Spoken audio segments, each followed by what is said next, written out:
نحمد الله العظيم ونصلي ونسلم على الرسول الكريم أما بعد. قال الله تعالى في كلامه القديم والفرقان الحميد: أعوذ بالله من الشيطان الرجيم. بسم الله الرحمن الرحيم.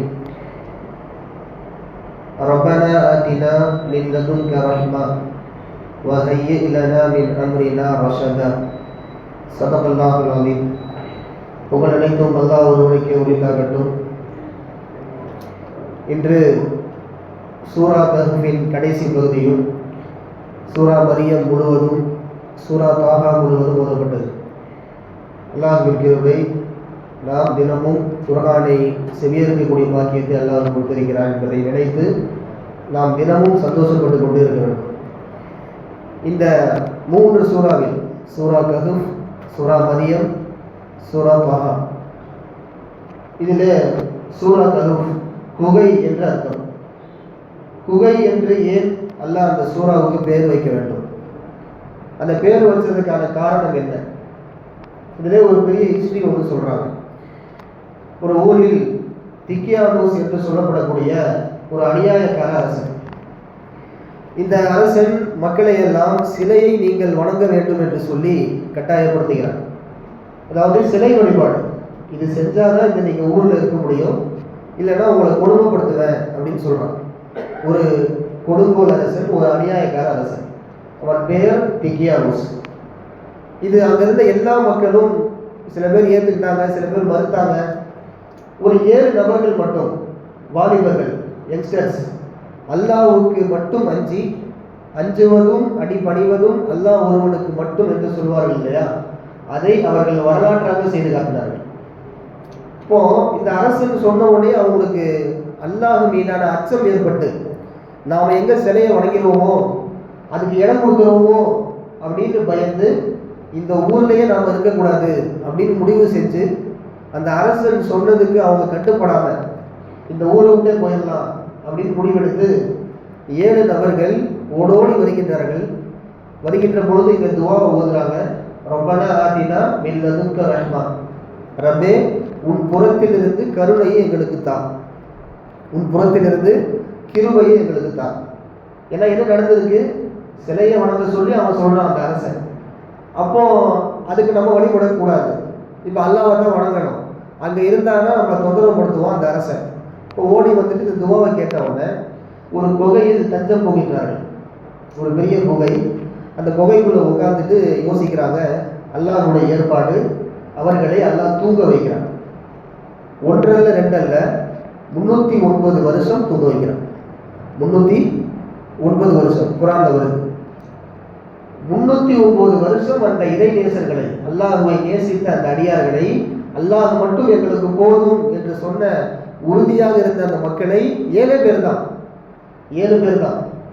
அந்த 7 பேரை அல்லாஹ் குகையில் தூங்க வைக்கிறார். இந்த தூங்க வைக்கிறதுக்கு மத்தியில அல்லாஹ் செய்த ஒரு 4 அதிசயம் அது குர்ஆன்லயே வருது. ஃபதரபனா அலா ஆதானிஹிம், அவங்க காதுல நான் அரைஞ்சேன் அப்படின்னு சொல்றான் அல்லாஹ். காதுல அரைகிறது அப்படின்னா காதில் ஒரு வித மாற்றம். நல்லா புரிஞ்சுக்கோங்க. நமக்கு எல்லாம் தெரியும், தூங்கும் போது நம்ம கண்ணு பார்க்காது, வாயி பார்க்காது, அதே போல மூக்கு நுகராது, ஆனா காது மட்டும் அலர்ட்டா இருக்கும். அதனாலதான் நம்ம அலாரம் வச்சா கேட்குது. இது காதுக்கு நல்லா செஞ்ச ஏற்பாடு. வயிற்றுல, தாயின் வயிற்றில் கூட குழந்தை கையை விரிக்கிறதுக்கு முன்னாடி, கண்ணை தொடர்றதுக்கு முன்னாடி, வாயை தொடர்றதுக்கு முன்னாடி குழந்தை முதலில் அதற்கு ஏற்படுகின்ற விஷயம் காது கேட்பது. குழந்தை பருவத்திலே அப்படிதான், வயிற்றுக்குள்ள இருக்கும் போது. கபூர்ல வச்ச பின்னாடியும், கபூர்ல வச்சுட்டு போன பின்னாடி அந்த கபூர்ல அடக்கம் செஞ்சாங்களா இல்லையா, அவங்க காலடி சப்தத்தை மையத்து கேட்கிறது என்று ஹதீஸ் கூறுகிறது. நாமெல்லாம் கபூரை தோண்டி மையத்தை வச்சுட்டு போயிடுறோம். இப்படி போயிட்டு இருக்கும் போது நம்ம நடந்து போறோம் இல்லையா, அந்த ஃபுட் ஸ்டெப்ஸ், காலடி, அது அந்த சப்தத்தை மையத்தை கேட்குதுன்னு சொல்லி ஹதீஸ்ல இருக்கு. அப்ப காதுக்குன்னு சொல்லி ஒரு தனி பவர் இருக்கு. இப்ப 309 வருஷம் தூங்க போற இந்த நபர்கள், இவங்க ஆழ்ந்த தூக்கத்தை தூங்கணும், இடையில எந்திக்க கூடாது. அப்ப அல்லாஹ்வினுடைய ஏற்பாடு காதிலே ஒரு வித மாற்றத்தை ஏற்படுத்தி, என்ன செஞ்சாலும் காதுல எதுவும் கேட்கக்கூடாதுன்ற மாதிரி அல்லாஹ் ஒரு ஏற்பாடை செய்து விட்டார். இது ஒன்று, ஒரு அதிசயம். ரெண்டாவது பார்த்தீங்கன்னா, குகை அப்படின்றப்போ ஒரு பக்கம் திறந்தான இருக்கும். இப்போ திறக்கின்ற வழியில சூரிய ஒளி பற்றக்கூடாது. ஏன்னா சூரிய ஒளி பனிர்னு மூஞ்சில் அடிச்சுன்னா நம்மளாம் முடிச்சிருவோம், நமக்கு தெரிஞ்ச விஷயம் தான்.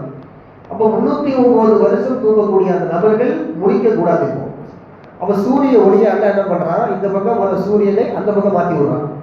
அதாவது எப்பவுமே நிலத்தையே இருக்க மாதிரி ஒரு ஏற்பாடு. அதுக்கடுத்து பார்த்தீங்க அப்படின்னா படுத்திருக்கக்கூடிய அந்த நபர்களை அல்ல திருப்பி போடுறான். இப்படி தூக்கத்தில் நம்ம ஒரே மாதிரி படுத்திருக்க முடியாது, உங்களுக்கு தெரியும். ஒரே மாதிரி படுத்தா நம்ம உடம்பு வலி வந்துடும். கொஞ்சம் சாய்ச்சி கொடுப்போம், ஒரு கணிச்சு கொடுப்போம், இப்படிலாம் படுக்கக்கூடிய நிலை இருக்குது. பூமிக்கு ஒரு தன்மை இருக்குது.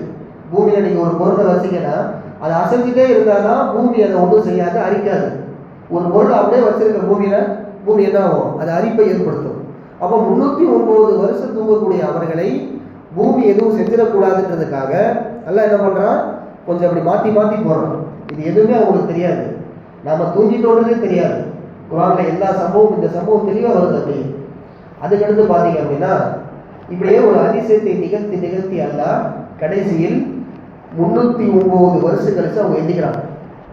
309 வருஷம் கழிச்சு அவங்க எந்திக்கிறாங்க. எந்திரிச்ச பின்னாடி அந்த 7 பேர் ஒருத்தர் சொல்றாரு, இவங்கெல்லாம் சாதாரண நபர் கிடையாது, நான் திருப்பி சொல்லிக்கிறேன், அல்லாஹுவில் பயந்த மக்கள், அல்லாஹ் மட்டும் போதும் எங்களுக்கு என்று ஈமானில் உறுதியாக இருந்த மக்கள். இவங்களுக்கு அல்லாஹ் செஞ்ச அதிசயத்தை தான் நம்ம பார்த்துட்டு இருக்கோம். அப்போ 309 வருஷம் தூங்கியாச்சு. இப்போ எந்திக்கிறாங்க. ஒரு நபர் போயிட்டு சொல்றாரு, பா போய் சாப்பாடு வைக்கணும், பசிக்குதுப்பா அப்படின்னு சொல்றாரு. அப்போ அதுல ஒரு நபர் சட்டப்பையில பார்த்தீங்கன்னா ஒரு வெள்ளி நாணயம் வச்சிருக்காரு. இந்த வெள்ளி நாணயத்தை கொண்டு போய் கடைக்காரன் கொடுத்த உடனே அவன் கேட்குறான், எப்பா இந்த வெள்ளி நாணயம் 309 வருஷத்துக்கு முன்னாடி இருந்ததுப்பா, இது நீ இப்போ கொண்டு வந்து கொடுக்குற அப்படியா, என்ன சொல்றீங்கன்னு சொல்லி ஆச்சரிய மிகுதியில் அந்த நபர் கேட்டு விட்டு, ஏன்னா ஊருக்குள்ள போகும்போது பார்த்தீங்கன்னா ஊர் முன்ன மாதிரி கிடையாது. ஏன்னா 300 வருஷம் பேக்கு, இப்போ 300 வருஷம் தள்ளி வந்திருக்காங்க ஊருக்குள்ள. அப்படின்றப்போ பலவித மாற்றங்கள், வீடுகள் பெருசாக இருக்கும், தெருக்கள் வேற மாதிரி இருக்கும், மக்கள் வேற தலைமுறைகள் வந்திருப்பாங்க. அப்போ காயினை காமிச்ச உடனே இவர்கள் சாதாரண நபர்கள் அல்ல. அப்போ வரலாற்று குறிப்பெல்லாம் தேடி பார்த்தா தெரியுது, அவங்க வரலாற்றுலாம் தேடி பார்க்குறாங்க. இப்படி ஒரு அரசன் இருந்தால், இவர்களை துன்புறுத்தினால் இவர்கள் குகைக்குள் போய் தூங்கினார்களே அந்த நபர்கள் போல அப்படின்னு சொல்லி அந்த வரலாறு அவங்களுக்கு தெரியுது. தூங்கும் போது அல்லாஹ் செஞ்ச இன்னொரு அதிசயத்தை சொல்றேன் கேளுங்க. தக்ஸபஹும் ஐகாலன் வஹும் ருகூத், சூரா கஹ்ஃபில் வரக்கூடிய இன்னொரு வசனம் இது. நாமெல்லாம் தூங்கும்போது பார்த்தீங்கன்னா சில சமயம் கண்ணை திறக்கும் போது பக்கத்தில் ஒருத்தர் இருந்தானா பயம் வந்துடும். தூங்கிட்டு இருக்கிறோம், கண்ணு திறந்துருக்கு, வெள்ளையா இருக்குன்னா பார்க்க எப்படி இருக்கும், பயமா இருக்கும். அல்லாஹ் அதே போன்று அவர்கள் விஷயத்தில் செய்தார்.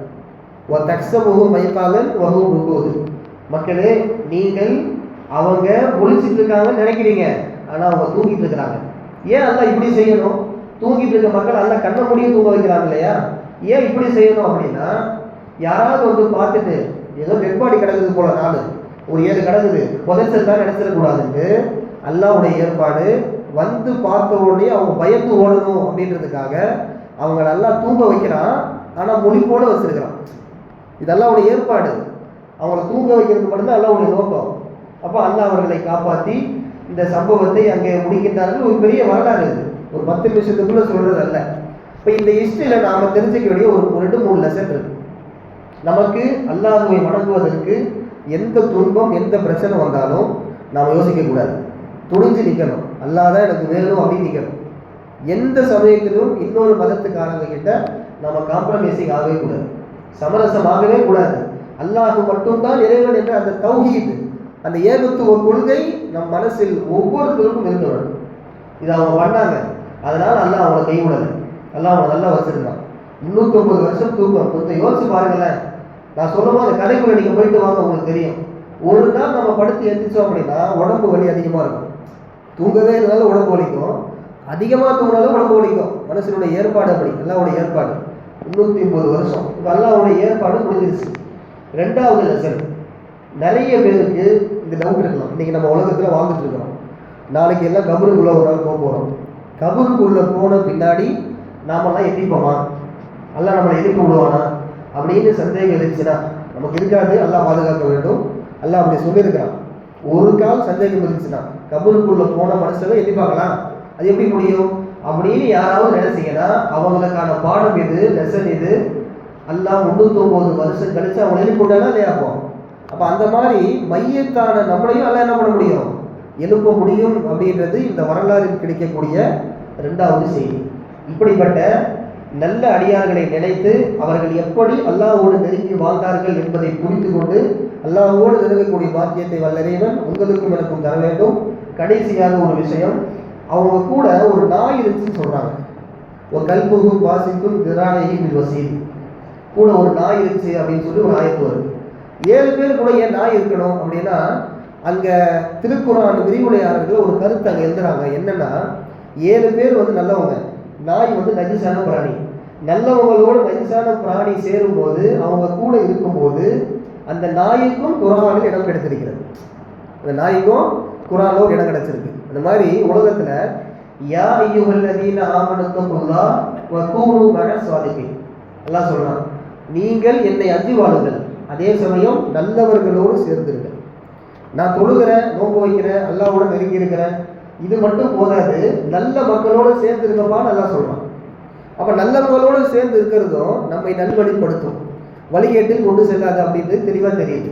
இதற்குரிய மக்களை இப்படிப்பட்ட புகைவாசிகளின் வரலாற்றை நாம் கொஞ்சம் அசை போட்டு பார்த்து என்னென்ன காரியங்கள்லாம் அவங்க செஞ்சாங்க, எப்படி அதிசயம் அப்படின்றத கொஞ்சம் யோசித்து பார்த்து அல்லாஹ்வின் உதவி அவர்களுக்கு எப்படி கிடைத்தது என்பதை நினைத்து நாமும் அல்லாஹ்வோடு நெருங்கி இருப்பதற்கு, நல்லவர்களோடு தொடர்பு வைப்பதற்கு வல்லறைவன் உங்களுக்கும் எனக்கும் அந்த பாக்கியத்தை நசீபாகட்டும். வாஹிரு தஅவானா அல்ஹம்துலில்லாஹி ரப்பில் ஆலமீன்.